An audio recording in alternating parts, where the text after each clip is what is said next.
by'ukuri intumbero yose ibikorane kanaka yamari imwe ni uguhamagarira abantu ubuzima buhindutse, ubuzima bwisunga Imana, ubuzima bwisunze Imana muri byose. Ivyo ndibaza bazovyumvira mu gikorane. Muga kandi ntibagiye no kuvuga yuko azoba ibihe byo gusengera abagwaye.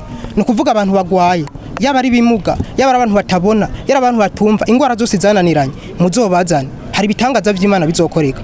Yewe twaganiriye kuva kera ndibagira kukubaza mpaza nanjye ndakuyishura mbega uvuga butumwa bw'Mercy kubwayo wumuzi ishwida ndamubariwe yo reka ndamukubwiye bw'Mercy kubwayo umuvuga butumwa yavukiye mu Burundi ariko aba hanze y'igihugu akabazwi cyane bose mu kiganiro ikangura kuri bose ariko ubu tuvukana yarayashitse mu gihugu cyacu cy'u Burundi aho yaje mu gikorano cyateguwe n'ishengero Église du Réveil pour l'unité divine rikorera mu Cyarama. ntumbwire hewe umva ntaje kikubwira mugenzi ngaho rero babaye mwiza bamuzima shishikara umbwira none ikiganiro ikangura kuri bose kiba kivugira hehe mugenzi reka ndakubwira ku muriri ikiganiro ikangura kuri bose gico mu groupe WhatsApp atandukanye ndetse ikanavugira no ku mahadi atandukanye yo ayo maradiyo nayahe ndetse umbwira n'iminsi kivugirako aha reka ndakubwire ku muriri kandi kivuga kuri iyi minsi kurikira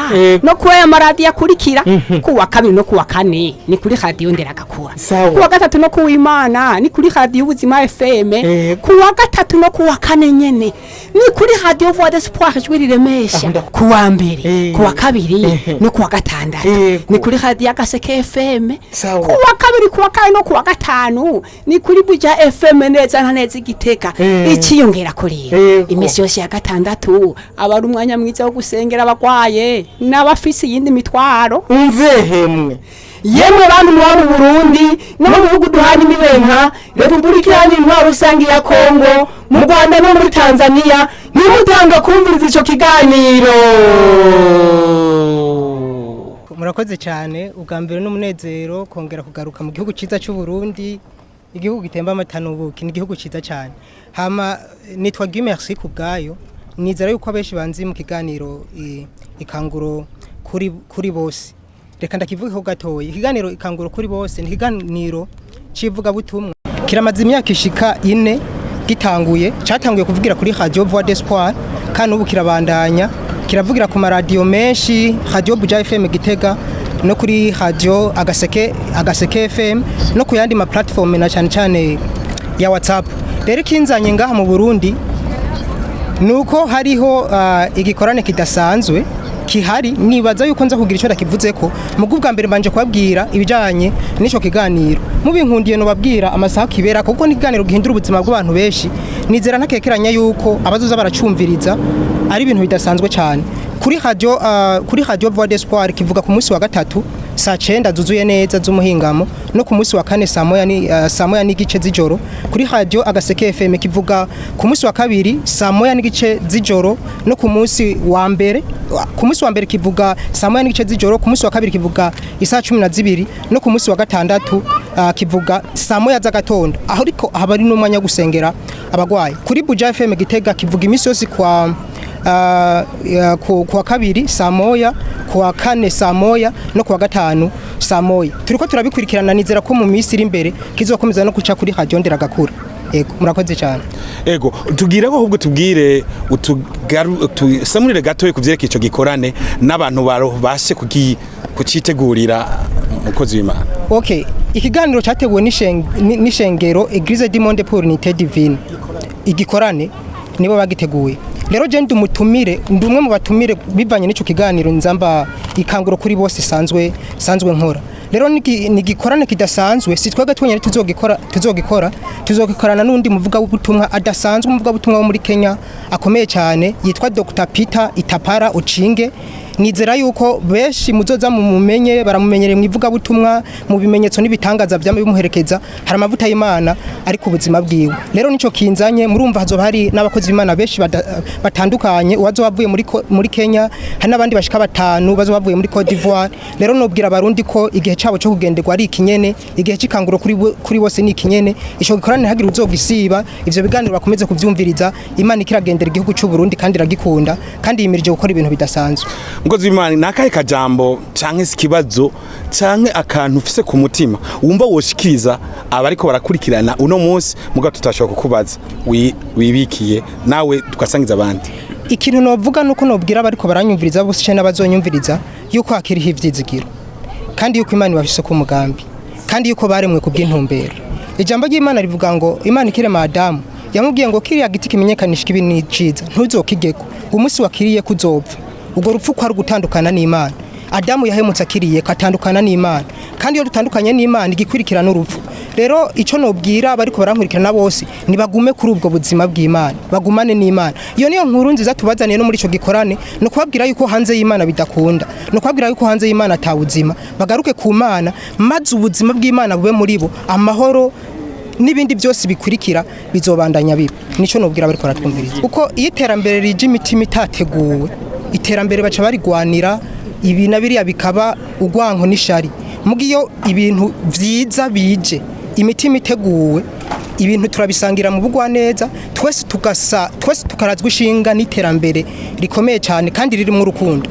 Twe nico gituma mwivuga butumwa dutegura imitima y'abantu muga kandi ntituri muri babantu bababwira ngo isonzeshe ibitangaza bizokoreka. Twe twabwira tuti Imana yavuze ngo izohezagira ibikorwa by'amaboko yayo. Rero dushigikiye umugambi w'u Burundi dushigikiye umugambi w'umukuru w'igihugu muga kandi twege nk'abavuga butumwa ico twihagarara ko cyane ni gutegura iyo mitima y'abantu bimirije gukorera muri iryo terambere no kuba muri iryo terambere kugira ntiribi rizoza rikamara igihe gito ahubwo tuzorikomeze turibandanye kuko imitima yacu izobiteguye byose bimeze neza. Kandi si nivyo gusa mu by'ukuri ntituvuga ivuga butumwa gusa kimwe mu byo dukora turaja mu mahopito tukaraba abantu bagwaye tukababwira ubutumwa twagiye tujanye isabuni tukayibaha turaja muri prison tukaraba abapfunzwe tukabaremesha tukagira ico tubahaye.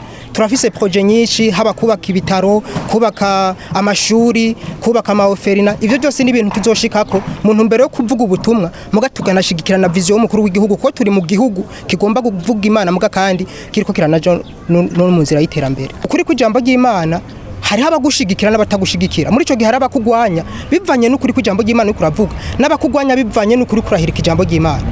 Twero ntituri mu bahirika ijambo ry'Imana twe turivuga uko kuri. Inkuru nziza tuvuga ni imwe nuko Kristo Yesu ari we nzira ukuri n'ubugingo mugatugwanya babandi babwira abantu ngo tangishikanwa kugira uhezagirwe tubabwira ko bahezagiwe muri Kristo Yesu.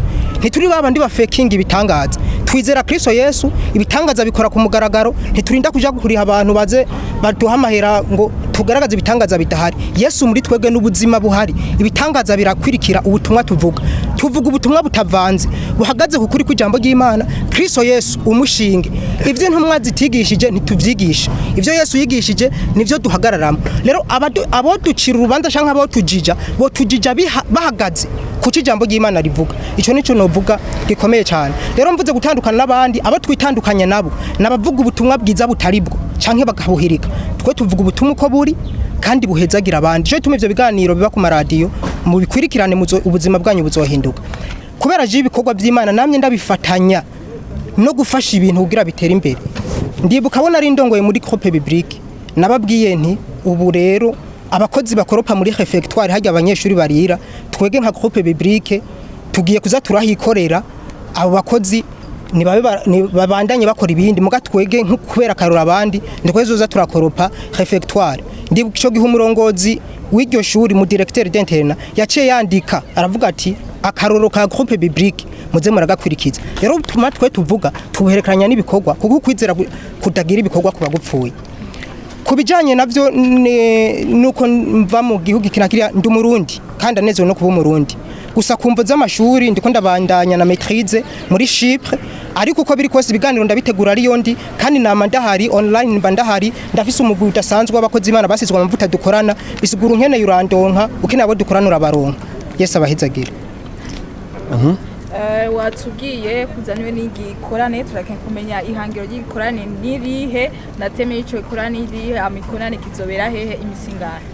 Mbo igikorane kizomara imisi 3 kizoba itarike 10 ukwezi kwa gatanu n'itarike 11 n'itarike 12 no kuvuga n'ikorane kizomara imisi 3. Nabwiye kuzogikorana n'umukozi w'Imana yitwa Apotre Gedewo ni warongoye n'iryo shengero Église du Monde pour l'Unité Divine mugabo kandi nababwiye n'umukozi w'Imana azozavuye muri Kenya. Rero iyo misi igikorane kizoba mu mici 3 hari imisi igikorane n'imisi y'inyigisho zizokwama zitangura imisi yose saa 3 gushika saa 6 igikorane gitangure saa 8 gushika 11 n'igice kubijanye rero n'intumbero y'ico gikorane mu vy'ukuri intumbero yose ibikorane kanaka yamari imwe ni uguhamagarira abantu ubuzima buhindutse ubuzima bwisunga Imana muri byose ivyo ndibaza bazovyumvira mu gikorane muga kandi ntibagiye no kuvuga yuko azoba ibihe byo gusengera abagwaye no kuvuga abantu bagwaye yaba ari bimuga yaba abantu batabona yaba abantu batumva ingwara zose zananiranye muzobazana hari bitangaza vy'Imana bizokoreka bituko turabwira kuko turafise intaye nyinshi zabo twasengeye bari bamaze imyaka 12 batavyara bamaze kuvyara rero ibitangaza nibiduherekeza Mariko 16:17 ngibi bimenyetso bizoherekeza abizera bazovuga mu ndimi zishasha bazorambika ibiganza ku bagwayi bakire bona aho bazogira ibinabiriya ntaco bizobagira rero abantu bazoze bakire Yesu arashaka kubakiza imitima muga kandi arashaka no kubakiza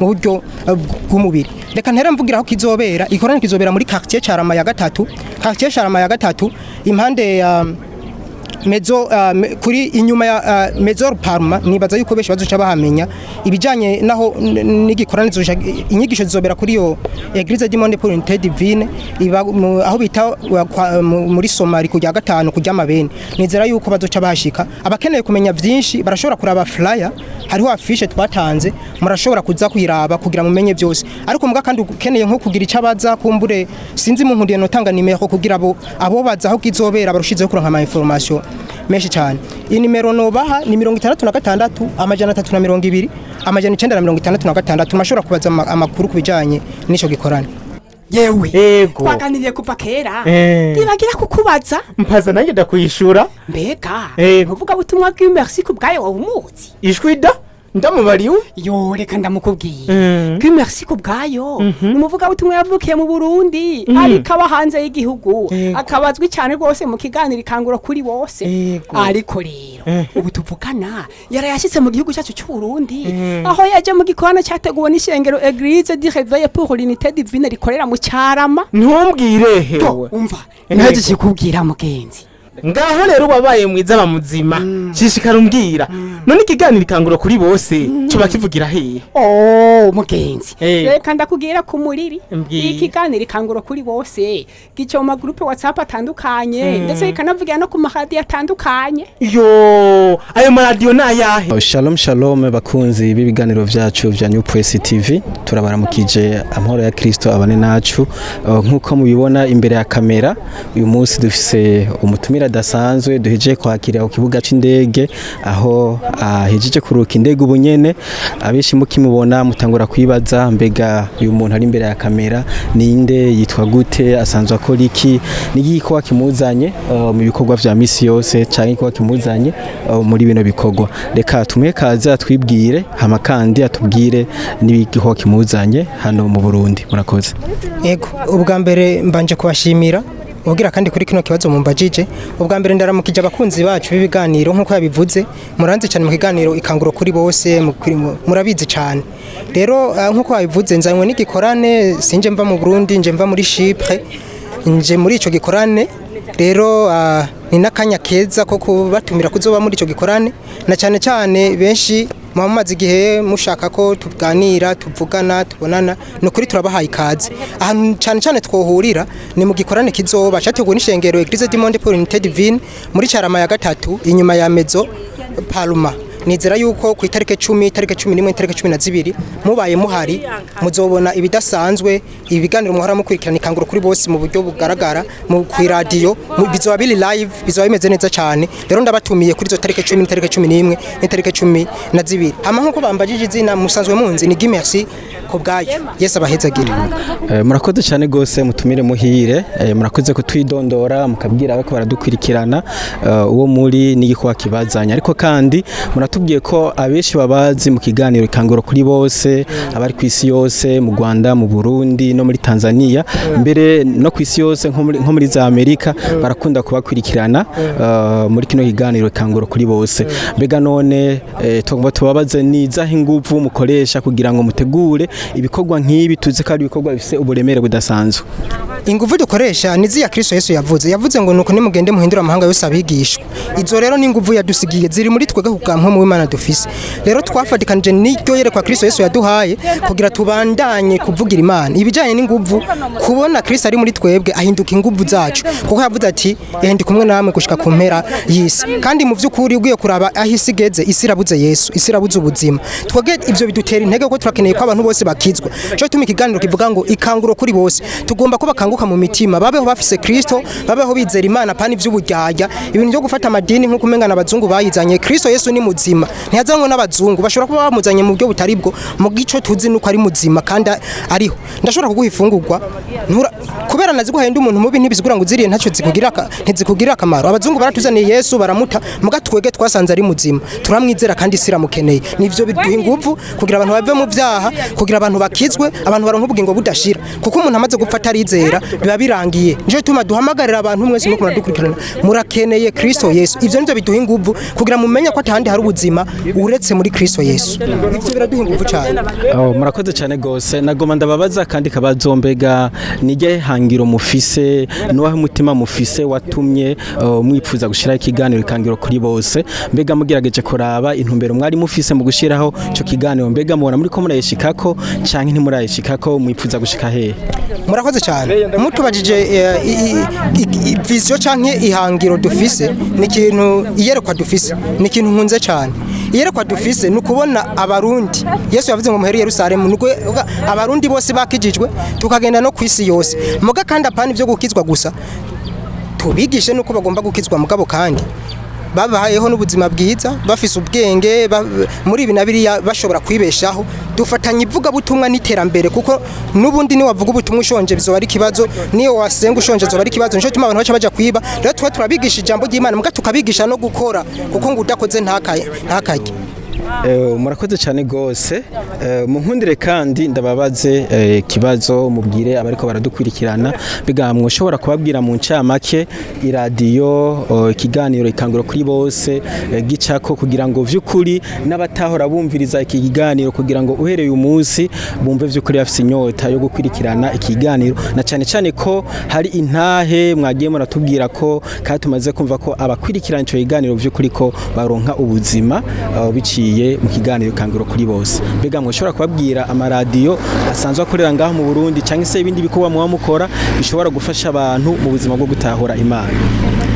Ibi biganiro bica ku maradiyo ubu tugeze ku maradiyo ashika 5 mugabo ico twipfuza nuko amaradiyo yose bizocako kuko nkuko nabibabwiye intumbero yacu nuko bose bokizwa. Rero amaradiyo ubu bicako ni Voix d'Espoir, Radio Voix d'Espoir. Iganiro kiracako ku munsi wa 3 saa 9 no ku munsi wa 4 saa 9:30. Kiraca no kuri Buja FM ku munsi wa 2 saa 1 z'ijoro, ku munsi wa 4 saa 1 z'ijoro no ku munsi wa 5 saa 1 z'ijoro no ku munsi wa ku munsi wa 2 ku munsi wa 4 no ku munsi wa 5 iganiro cyama gitangura saa 1 z'ijoro. No kuri Radio Agaseke FM kiravuga ku wa mbere saa 1 n'igice z'ijoro, ku wa 2 saa 1:12 hamwe no ku wa 6 saa 1 z'agatondo.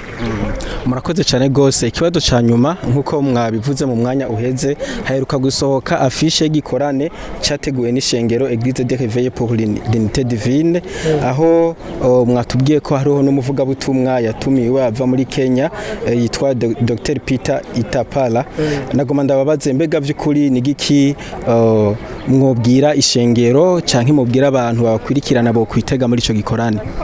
Murakoze nkuko muvyumvise uwo muvuga butumwa tuzavuye muri Kenya amaze imyaka irenga 30 ariko arakora bino bintu vy'ivuga butumwa. Numukozi w'Imana dasanzwe yuzuye ubwiza bw'Imana yahamagawe n'Imana.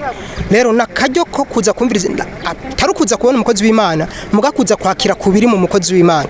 Afise ibintu byinshi Imana yamuhaye nukuri muzoze itarike 10 itarike 11 na 12 muzoze muri ico gikorane muraba ubwiza bw'Imana. Abagwaye bazokira, abatarakizwa bazokizwa. Hari byinshi Imana izokora kuko Imana irikirakora by'ukuri. Murakoze cyane gose. Nakaye kajambo mworangiriza ko mubwira bariko baradukurikirana kuri nombonesha kuri?